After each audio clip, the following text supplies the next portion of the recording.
Hola, buenos días, qué gusto estar nuevamente con ustedes. Espero que hayan pasado una feliz celebración junto a su familia, recordando que pues en estas fechas nosotros a quien celebramos es a nuestro Señor Jesucristo, la venida de Él a este mundo, su nacimiento como hombre en esta tierra, pero nosotros sabemos que desde el principio de la creación, desde la eternidad, Él ha estado junto al Padre y al Espíritu Santo. Él formó parte de la creación, Él formó esta creación junto con el Padre y con el Espíritu Santo. Y sabemos que desde el principio Él ya existía, siempre ha existido. Pero Él vino y tomó la forma de hombre para poder caminar entre nosotros, enseñarnos su palabra y poder ir hasta esa cruz y llevar el pecado de todos nosotros que deberíamos de haber sido los que recibiésemos la ira de Dios, pero Él la recibió por nosotros, a los que hemos creído en Él como nuestro Salvador y Redentor. Espero que hayan celebrado y que hayan recordado eso en estos tiempos, en estas fechas de celebración y en las que tenemos la oportunidad de reunirnos en familia. Entonces, espero que haya sido un tema de conversación dentro de todas esos bonitos momentos que pasaron con su familia. Y a los que no han podido estar con sus familias por motivos por el mismo COVID, que no nos podemos mover, que su familia está en otros países, en otros lugares, otras ciudades distantes, pues espero que hayan podido tener alguna comunicación o contacto y que no se entristezcan, porque recuerden que esta fecha es para celebrar la venida de Jesucristo al mundo. Bien, el día de hoy vamos a estar en lo que es la primera epístola de Pedro. Vamos a estar en el primera de Pedro, capítulo 1, entre los versículos del 3 al 9. Y con eso vamos a cubrir nuestros primeros dos objetivos del día de hoy. Y luego vamos a estar en lo que es primera de Pedro, capítulo 2, versículos del 11 al 17. Con eso vamos a estar cubriendo el tercer objetivo del día de hoy. El tema del día de hoy es mostrando a Cristo en tiempos de la prueba. Pero antes de empezar, quiero que por favor pongamos este estudio en las manos del Espíritu Santo de Dios para que nos dé la inteligencia y la sabiduría de entender su palabra.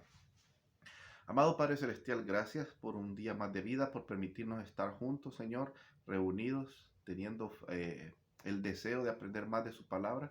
Le pedimos, Padre, por favor, que ponga en nuestros corazones esa motivación y ese deseo de, de querer servirle a usted siempre, Señor, y buscar palabras de sabiduría y de vida eterna para que nosotros podamos acercarnos a usted cada día más de manera eh, en que podamos alabarle y adorarle en todo momento y lugar, Señor.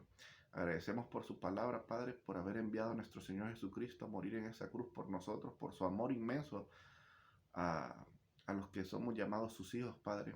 Gracias por su infinita misericordia, Señor.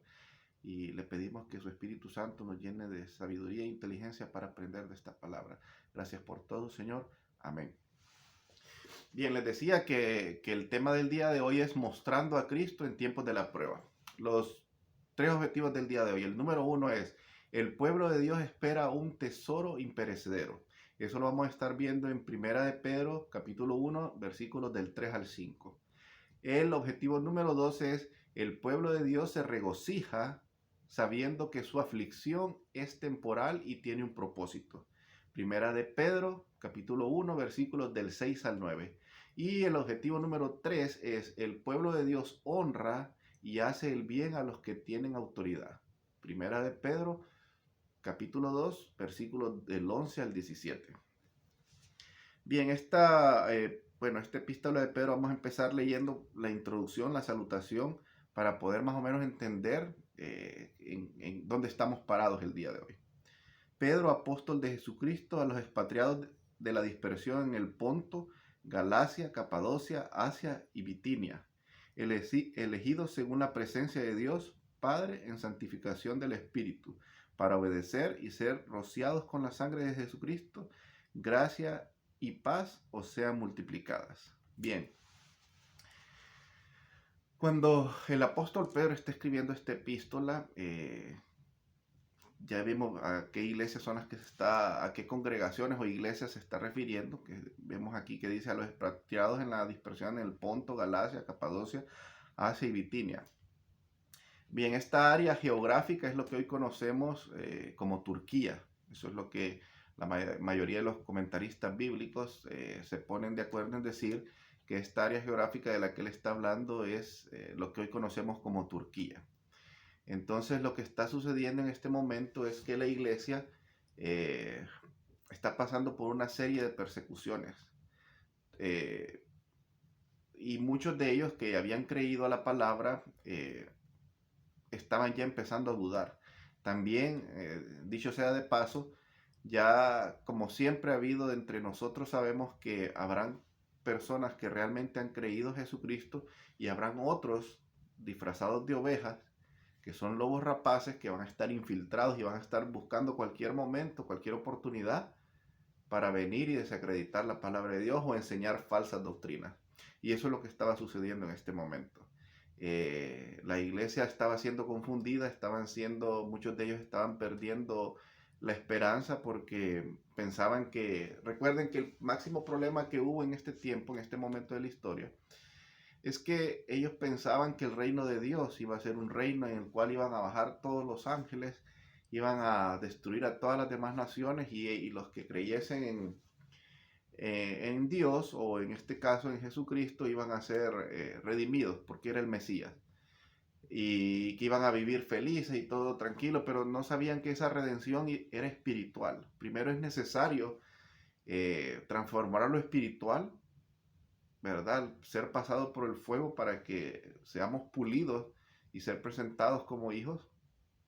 Y después viene ya lo que es el mundo material. Se va a ver en algún momento, o sea, estamos esperando nosotros los que hemos creído en Jesucristo como nuestro Salvador y Redentor, estamos esperando su segunda venida.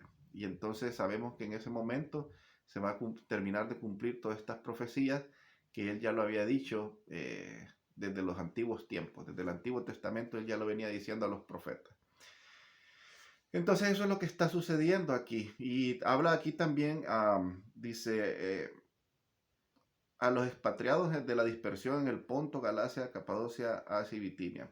Aquí cuando dice a los expatriados está hablando de dos maneras. De manera literal, porque recuerden que hacía muchos años atrás, aproximadamente unos 500 años atrás, antes más bien, cuando los asirios vienen y conquistan las primeras 10 tribus del norte, esparcen esas 10 tribus por todo el mundo conocido en aquel tiempo.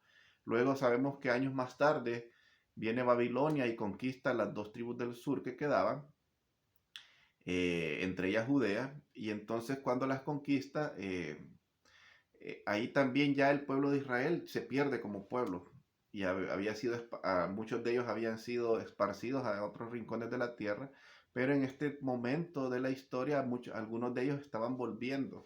Sabemos que todavía no se ha dado que todos regresen, pero algunos habían vuelto y estaban caminando en medio de ellos y muchos de ellos hablaban el griego, que era la lengua que estaba dominando en ese momento, que estaba el Imperio Romano, esa era la lengua universal, el griego. Entonces, también recordemos que hablaban otras lenguas, por eso cuando el Pentecostés y vienen las lenguas de fuego y salen los discípulos y hablan en diferentes lenguas, que eso ya lo vimos en estudios anteriores, ellos hablan en diferentes lenguas que eran las lenguas de las personas que estaban ahí alrededor de diferentes países, ya lo habíamos explicado. Entonces lo mismo aquí. Pedro está hablando de una manera universal, está usando un griego que algunos críticos eh, quieren, como les digo, siempre va a haber personas que quieren desacreditar la escritura. Hay algunos que dicen que el griego que se utiliza aquí es demasiado alto, demasiado elevado para un hombre como Pedro. Pero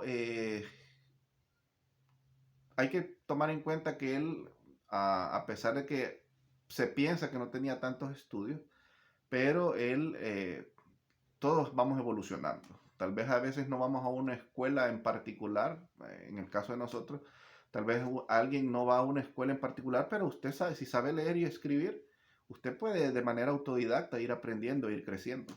Él ya no era el joven Pedro impulsivo, aquí ya era un hombre mayor, ya de bastante edad, ya había pasado por muchas cosas, habían tenido alrededor de él hombres muy sabios e inteligentes como Pablo, habían compartido mucho tiempo. ¿Por qué no aprender de todos estos hombres? Algunos comentaristas bíblicos hablan de Silas, el que acompañaba a Pablo, que puede ser que él le haya ayudado a redactar estas epístolas y por eso haya sido tan elevado el griego que se utiliza aquí. Pero bueno, esos son algunos aspectos técnicos que más o menos es para entrar en un poquito de contexto y saber lo que estamos leyendo el día de hoy, que me gustaría que ustedes traten de investigar para crecer un poquito más. Y eso nos ayuda a entender un poquito mejor la carta. Pues la cosa es que se habla de que el griego es muy elevado para Pedro, pero hay muchas circunstancias, muchas cosas que pudieron pasar para que él escribiese esto de manera elevada, y entre ellas, como les digo, muchos creen que Silas, que era una persona muy culta, puede ser el que haya redactado esto, porque ya Pedro, recuerden que era un líder y podía tener algún secretario. Entonces, se cree que él le dicta esta carta, y bueno, es lo que tenemos hoy en día como la primera epístola de Pedro, y también tenemos lo que es la segunda epístola. Pues bien, esto es lo que está sucediendo, esto es lo que le está pasando a la iglesia. Están preocupados porque tal vez muchos de ellos pensaron que inmediatamente en creer en Jesucristo todo ya iba a ser amor y paz, felicidad, y eso es algo que todavía el día de hoy, eh, muchos de nosotros, cuando decidimos aceptar a Jesucristo como nuestro Salvador y Redentor, creemos que el ser cristiano va a ser una vida de color de rosas y todo va a ser felicidad y todo lo demás, pero es por la misma ignorancia de la Escritura. Y en eso era lo que estaban luchando los apóstoles por establecer en la iglesia, para que entendiesen de que en este mundo vamos a tener aflicciones. El mismo Maestro, nuestro Señor Jesucristo, le había dicho eso antes a los que él enseñaba, y ahora los apóstoles estaban tratando de hacer entender a eso a los nuevos creyentes, de que no es que la vamos a pasar bien, que vamos a tener ahora a alguien que nos fortalece, que nos redarguye, que nos exhorta, que nos ayuda, que nos da ánimo, que sale ese gozo dentro de nuestro corazón para seguir adelante aunque estemos en la peor de las situaciones, porque ahora, si hemos creído a Jesucristo, el Espíritu Santo de Dios es el que mora en nuestro corazón. Y eso es lo que él estaba tratando de establecer aquí a este grupo de hombres con los que está hablando. Bien, hoy sí vamos a entrar en lo que es los objetivos del día de hoy, el tema del día de hoy.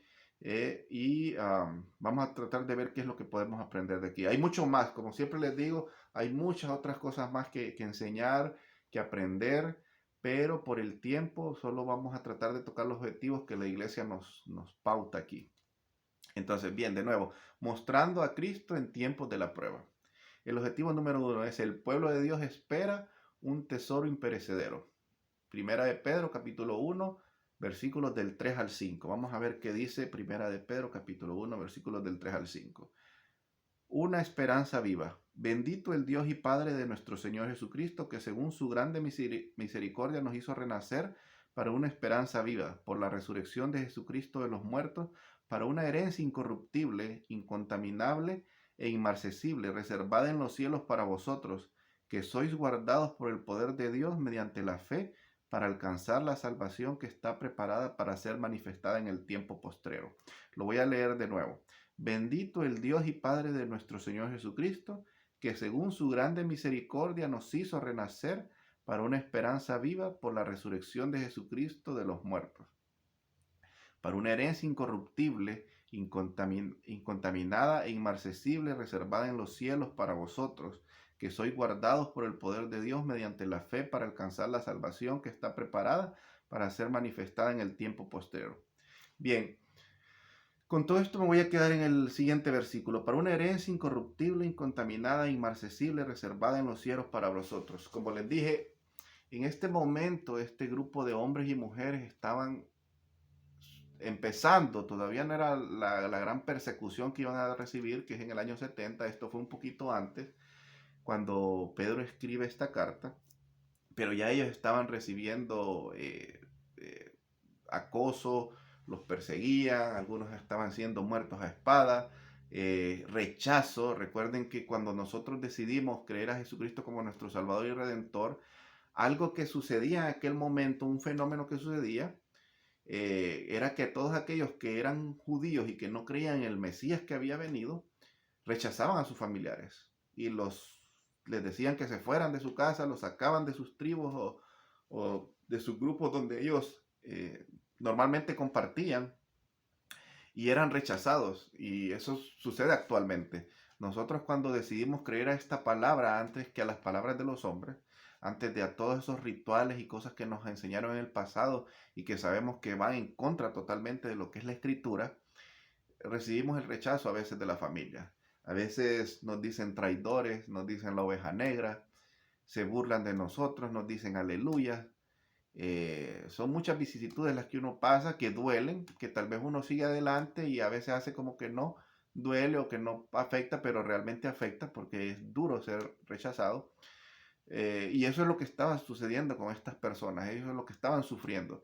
Pero también, así como les sucedió a ellos, puede ser que a nosotros nos suceda, o en algunas partes de la tierra, en algunos países, en algunos continentes, hay hermanos creyentes en Jesucristo que están siendo perseguidos. Yo ya se los he dicho en clases anteriores, están siendo perseguidos, están siendo azotados, están siendo muertos, están destruyendo iglesias cristianas en estos momentos alrededor del mundo por causa del evangelio, por causa de nosotros hablar que Jesucristo es el único Salvador y Redentor. Nos dicen que somos radicales, que por qué no podemos aceptar a todas las demás religiones y ser una sola, cuando la misma palabra de Dios dice que nosotros no nos podemos unir en yugo desigual, sino que debemos de seguir solo esta palabra. No podemos estar contaminándonos y aceptando otros dioses y otras estratagemas de hombres, sino que lo único que podemos aceptar es la palabra de Dios como nuestra guía. Entonces, como ellos están en esa desolación, están pasando por todos esos problemas, Pedro les está dando ánimo, les está diciendo que recuerden que nuestra caminata por aquí solo es temporal. Nosotros somos peregrinos, nosotros somos extranjeros en esta tierra, eso es lo que sabemos. Por eso es que de repente nosotros podemos, en el caso de nosotros, de los que estamos aquí en Estados Unidos, ya hemos vivido esa experiencia. Es doloroso tener que salirse de su país y venir a otro país, aprender otra lengua, otra cultura y no seguir viviendo con nuestros seres queridos, con nuestra gente, con nuestros amigos con los que crecimos, sino que ahora estamos solos y empezamos una nueva vida, nuevos amigos, nuevas personas que nos rodean, nuevas eh, aflicciones que hay que pasar, muchas cosas. Y debemos de entender eso, nuestra mente debe estar bien entendida de que nosotros aquí solo somos peregrinos, por eso a veces sentimos que no pertenecemos a ningún lugar, pero es porque nuestra ciudadanía está en los cielos. Y eso es lo que Él está diciendo, que estos tesoros, que todo esto que ustedes puedan tener, porque algunos de ellos estaban perdiendo propiedades y familiares y amistades o sus terrenos y tenían que moverse a otros lugares por causa de las persecuciones que estaban empezando. Entonces, eso duele. Imagínese usted trabajar duro, hacer su casita por fin y que venga alguien y lo saque de ahí y que viene todo un ejército, lo vienen a matar o a matar a su familia y usted tiene que huir. Entonces duele ese esfuerzo. A veces viene, por ejemplo, lo que nos ha pasado a muchos de nuestros hermanos en Honduras, a familiares, amigos en Honduras, en El Salvador, en Nicaragua, que con estas tormentas que acaban de pasar, que huracanes que sucedieron hace poco, muchos han perdido sus casas, sus bienes, otros, parte de ellos se han enfermado y han perdido familiares porque se regó más todavía el coronavirus, el COVID-19. Entonces, eso es motivo de aflicción. Entonces, algo similar estaba sucediendo en ese momento y les recuerda a Pedro que nuestra herencia, nuestro tesoro realmente está en el cielo, no aquí en la tierra. Que no debemos de perder que nuestra mirada puesta en Jesucristo, que aunque perdamos todo, Él es capaz de darnos una nueva vida, tanto aquí en la tierra como allá en el cielo, que ya la tenemos segura. Y entender de alguna manera que el reino de Dios no es hasta que nosotros nos muramos y vayamos allá y estar con Él. El reino de Dios empieza inmediatamente en el momento que usted se arrepiente y le entrega su corazón a Jesucristo. En ese mismo momento que el Espíritu Santo de Dios pasa a morar en su corazón, ahí mismo empieza el reino de Dios para usted. Lo que pasa es que estamos en un cuerpo caído, en una naturaleza caída y vamos a pasar aflicciones, pero el reino de Dios es donde está Jesucristo. Y si Jesucristo a través de su Santo Espíritu está en nuestro corazón, ahí está el reino de Dios con nosotros, en medio de la tormenta, en medio de las alegrías, en medio de la angustia, en medio de la felicidad de compartir con nuestros seres queridos. Nuestra mente, nuestra conciencia debe saber en todo momento que ahí está Jesucristo con nosotros, ahí está morando. Por dura que sea la prueba o por muy lindo que sea el momento, siempre Jesucristo ahí está, porque el reino de Dios se ha acercado y llegó a nuestro corazón. Entonces, el pueblo de Dios espera un tesoro imperecedero, y ese tesoro es el estar de nuevo reunidos con nuestro Señor. Nosotros queremos de nuevo volver a ver a nuestro Señor Jesucristo. Nosotros no hemos tal vez tenido la oportunidad que tuvieron los apóstoles, de verlo, de compartir con Él, de cenar con Él, de acostarse a su regazo, como lo hace un hijo con un padre. Pero nosotros, el mismo Señor Jesucristo dice, dichoso aquel que cree en mí sin haberme visto. De alguna u otra manera, con diferentes cosas que nos pasan en la vida, hemos tenido la oportunidad de sentir su presencia en nuestra vida y cómo Él nos levanta y nos da ánimo cuando a veces ya no queremos seguir adelante. Entonces, nosotros actualmente lo que estamos esperando es que todo este gozo que hemos tenido junto a nuestro amado Padre Celestial, a nuestro Señor Jesucristo y su Santo Espíritu morando en nuestro corazón, verlo ya en gloria, que es cuando tengamos un cuerpo glorificado. Pero por el momento debemos de esperar en Él y no perder esa esperanza y de entender que tenemos ese tesoro en el cielo que es nuestro Señor Jesucristo. Bien, ese es nuestro primer objetivo del día de hoy. El pueblo de Dios espera un tesoro imperecedero. Eso es lo que debemos de esperar nosotros como pueblo.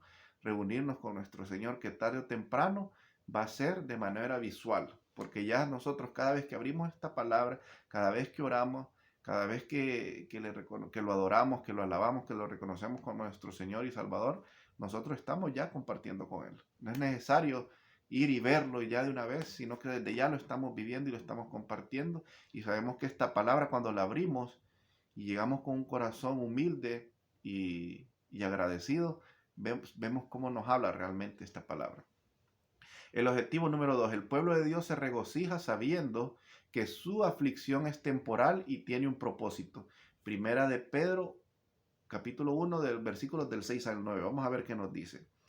En lo cual vosotros os alegráis, aunque ahora por un poco de tiempo, si es necesario, tengáis que ser afligidos en diversas pruebas, para que sometida a prueba vuestra fe, mucho más preciosa que el oro, el cual, aunque perecedero, se prueba con fuego, sea hallada en alabanza, gloria y honra cuando sea manifestado Jesucristo, a quien amáis sin haberle visto, en quien creyendo, aunque ahora no lo veáis, os alegráis con gozo inefable y glorioso, obteniendo el fin de vuestra fe, que es la salvación de vuestras almas.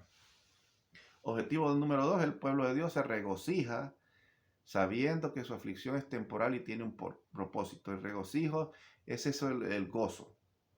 Es un gozo exagerado que sale de nuestro corazón, que sale de adentro y hacia afuera. No es lo mismo que la felicidad. La felicidad es algo debido a las circunstancias. Por ejemplo, cuando estamos con nuestra familia celebrando, hace poco con estas celebraciones, cuando veía a mi hija sacando sus regalitos y alegre y se reía y cuando gritaba de emoción, eso le trae a uno una gran felicidad. Pero después cuando me toca ir a trabajar de noche y cansado, eso no me trae nada de felicidad.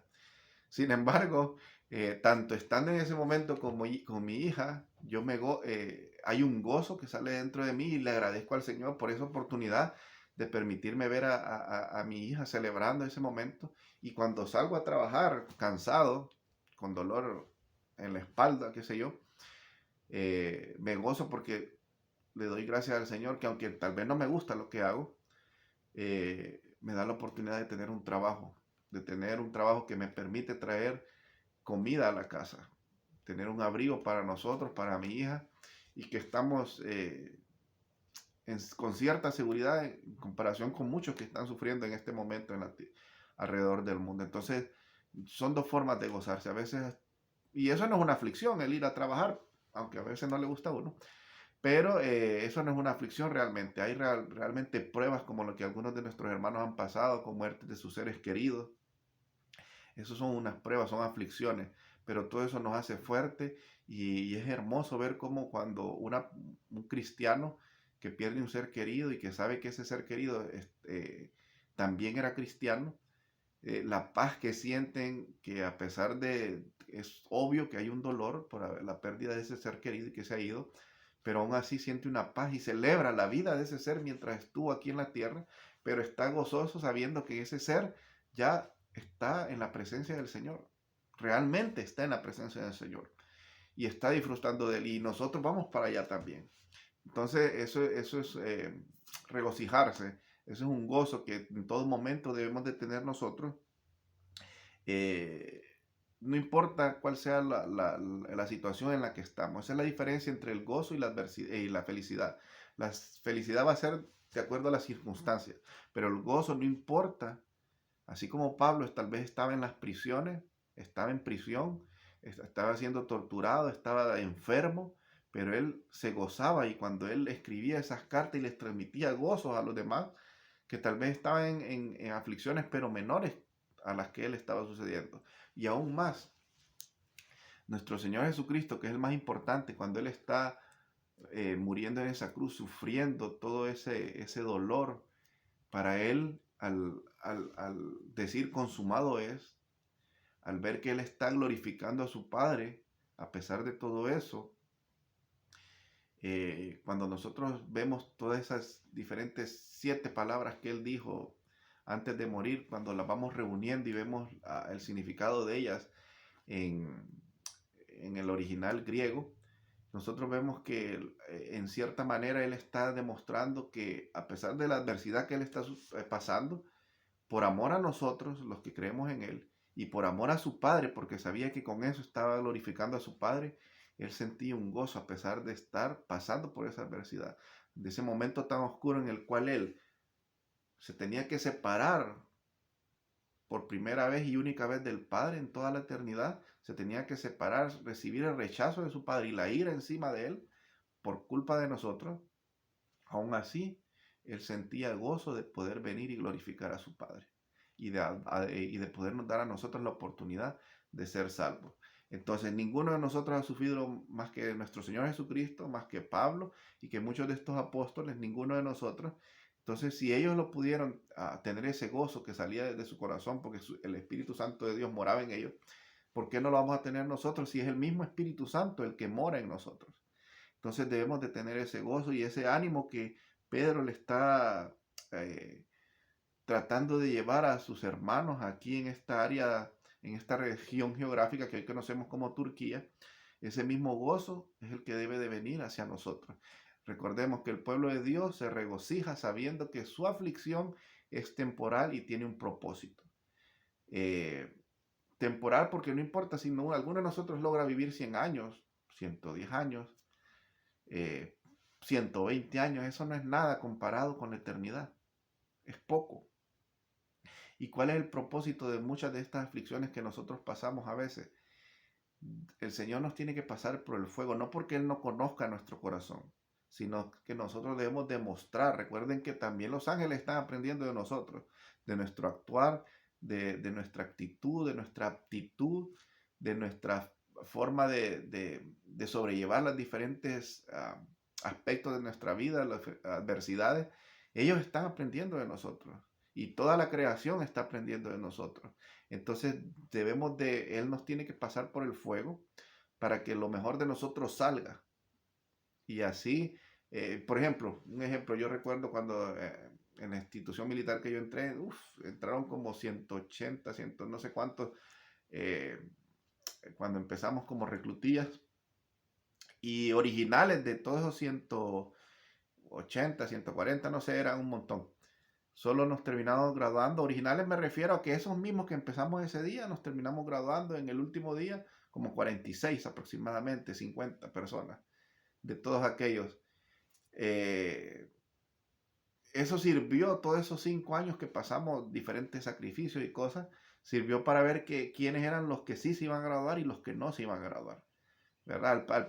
Y esos mismos que se graduaron al final, esos 50, digamos, desde el principio ya estaban graduados. No lo sabíamos, pero desde el principio ya estábamos graduados. Eran los que, según la historia, nos íbamos a tener la oportunidad de graduar. Pero no lo sabíamos. Teníamos que pasar por todas esas pruebas para saber si realmente, qué es lo que había dentro de nuestros corazones si teníamos la fortaleza para poder graduarnos y obtener ese grado que obtuvimos. Entonces, son pruebas y si en lo humano pasan esas cosas. Por ejemplo, entran muchos para estudiar medicina y solo son pocos los que se gradúan. Para ser abogado, pocos los que se gradúan. Muchos tienen oficios aquí, son pocos los que se llegan a ser empresarios. Empiezan con un oficio tal vez limpiando una casa o cortando la yarda, pero son pocos los que se llegan a ser empresarios y crecen. Y así, o sea, la vida misma nos va demostrando hasta dónde podemos llegar, quiénes van a llegar hasta tal punto y quiénes no, quiénes se quedan, pero Dios ya sabía todo eso, Dios ya lo sabe, de antemano Él lo sabe, pero es necesario que nosotros mismos lo sepamos, las capacidades que tenemos, las fortalezas que tenemos, cuáles son nuestras debilidades y debemos de pulirlas para que el día que tengamos la oportunidad de estar frente al Padre, hayamos crecido de la mejor manera posible, lo máximo de nosotros haya crecido. Hay algunos que van a dar al 30 por 1, otros al 60 y otros al 100. Espero que todos los que estamos en esta clase y los que nos escuchan a través del Facebook y YouTube, también ellos estén al 100 por 1 y no al 60 o al 30. Y si están al 30 o al 60, luchemos por llegar a ese 100 por 1, ¿verdad? Entonces, ese es el propósito de las aflicciones y tenemos que regocijarnos en el Señor en todo momento. Darle la gloria y la honra a nuestro amado Padre Celestial. Bien, vamos al tercer y último objetivo. El pueblo de Dios honra y hace el bien a los que tienen autoridad. Primera de Pedro 2, del 11 al 17. Capítulo 2, del 11 al 17.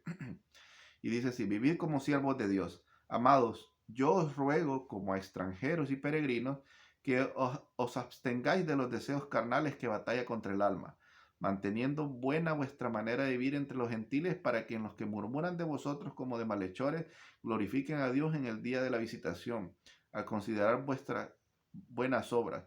Por causa del Señor, someteos a toda institución humana, ya sea al rey como a superior, ya a los gobernadores como por él enviados, para castigo de los malhechores y alabanza de los que hacen bien. Porque esta es la voluntad de Dios, que haciendo bien hagáis callar la ignorancia de los hombres insensatos, como libres, pero no como los que tienen la libertad como pretexto para hacer lo malo, sino como siervos de Dios. Honrad a todos, amad a los hermanos, temed a Dios, honrad al rey.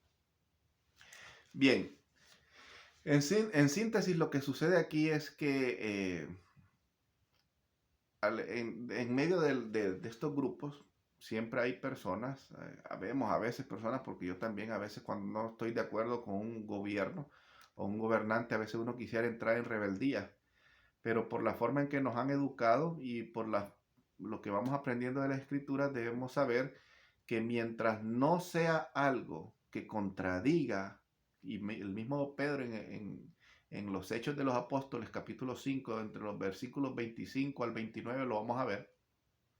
El mismo Pedro que está diciendo esto, que no sean rebeldes, prácticamente le está diciendo aquí que no sean rebeldes, les dice, cuando enfrenta al tribunal que lo está queriendo juzgar, que a quién van a hacer caso primero, a Dios o a los hombres.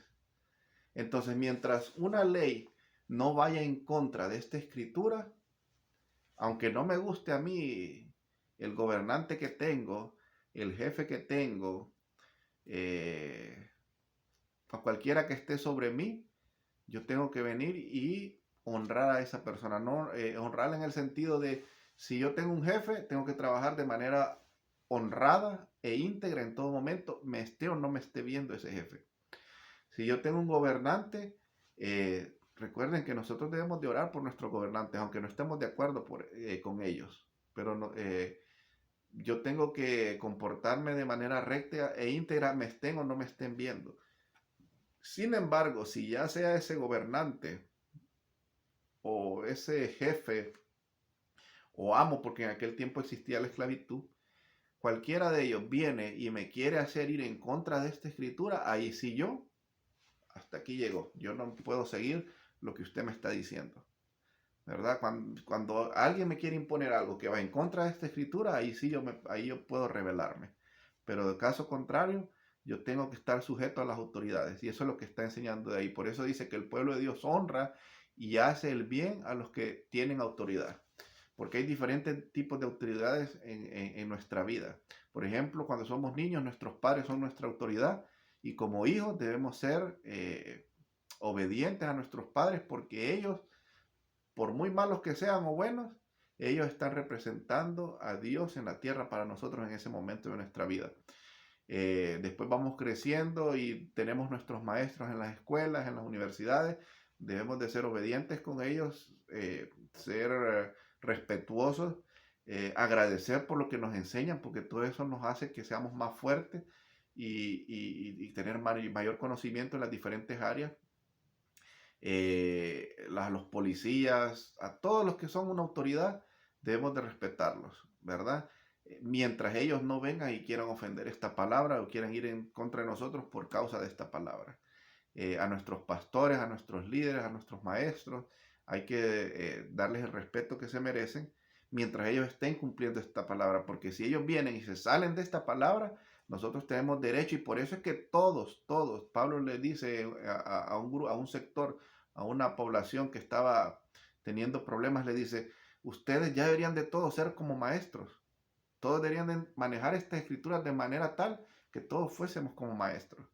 Pero muchos nos dormimos esperando a que el pastor o el maestro nos explique y no queremos estudiar ni dedicar tiempo a la escritura. Cuando todos y cada uno de los que nos llamamos cristianos, después de unos 2, 3, 5 años, ya deberíamos de manejar estas escrituras increíblemente para que no venga cualquier persona a querernos vivir o a querernos traer falsas doctrinas y a querernos llevar de derechito hacia el infierno, sino que debemos de ser maduros en esta escritura y deberíamos de, como dice Pablo, no estar con lechita como bebés, sino comiendo carne ya gruesa, para que no cualquiera nos venga a vivir. Pero mientras nuestros pastores, nuestros maestros, nuestros líderes estén hablando palabra de Dios, nos estén aconsejando en base a la palabra, nosotros debemos de darles todo el respeto que ellos se merecen. A cualquiera que esté hablando en nombre de Dios y que lo esté haciendo de acuerdo a la palabra, nosotros debemos de darle el respeto que se merece a nuestros ancianos, a todas esas personas. En el caso de nosotros que creemos en Jesucristo y que creemos en nuestra iglesia cristiana, a todos esos ancianos, nosotros debemos de cerrar la boca y escucharles cuando ellos están hablando palabra de Dios y aprender, porque todos podemos aprender los unos de los otros. Bien, entonces eso es lo que le estaba tratando de transmitir Pedro a ellos en esto. Vemos que el pueblo de Dios honra y hace el bien a los que tienen autoridad. Entonces, cuando nosotros hacemos eso, cuando nosotros cumplimos con las leyes de Dios, cuando nosotros cumplimos con las leyes del hombre que no va en contra de Dios, nosotros estamos honrando a nuestro Señor y hablan bien de Dios, de los cristianos. Cuando hablan bien de un cristiano, están hablando de Jesucristo bien. Pero cuando un cristiano está mal y está chueco, ¿qué es lo que dicen? Y ese es cristiano. Y dice que es cristiano y mira lo que está haciendo, peor que nosotros se comporta. Entonces ahí nosotros estamos deshonrando esta palabra. A Dios no le podemos quitar su dignidad, ni su santidad, ni le podemos quitar su gloria y su honra. Pero estamos dando una mala imagen de lo que nosotros llamamos cristianismo. Y por eso es que muchas otras iglesias o gente que no ha creído en Dios o no cree en nada, ellos vienen y se burlan de nosotros y dicen y son muchos de ellos más morales que nosotros. Porque nosotros decimos ser cristianos, pero nos comportamos peor que la gente de este mundo que no ha creído en Dios. Entonces, bien, esos eran los 3 objetivos del día de hoy. Quiero agradecerles por su tiempo. Les deseo que pasen unas felices fiestas de Año Nuevo junto a su familia y siempre recordando que todo lo que venga, ya sea bueno o malo, está bajo el control de nuestro amado Padre Celestial y debemos dar gracias en todo momento y en todo lugar, así como lo hacía Job. Dios dio, Dios quitó. Entonces debemos de mantenernos fuertes, teniendo la esperanza en Jesucristo, que Él es nuestro Redentor y sabemos que nuestra redención ya está cerca. Vamos a orar para cerrar. Amado Padre Celestial, gracias por su palabra, gracias por permitirnos aprender un poquito más, por conocer más de su sabiduría, Señor, y le pedimos, por favor, que nos dé la fortaleza para ponerla en práctica, porque es fácil a veces hablarla y transmitirla, pero es difícil aprenderla, enseñarla y vivirla. Le pedimos, por favor, Padre, que siempre esté esa fortaleza dentro de nosotros, que es su Santo Espíritu. Gracias por todo, mi Señor. Amén. Les deseo un feliz año nuevo, que Dios lo guarde, les bendiga y que haga resplandecer su rostro sobre ustedes. Bye.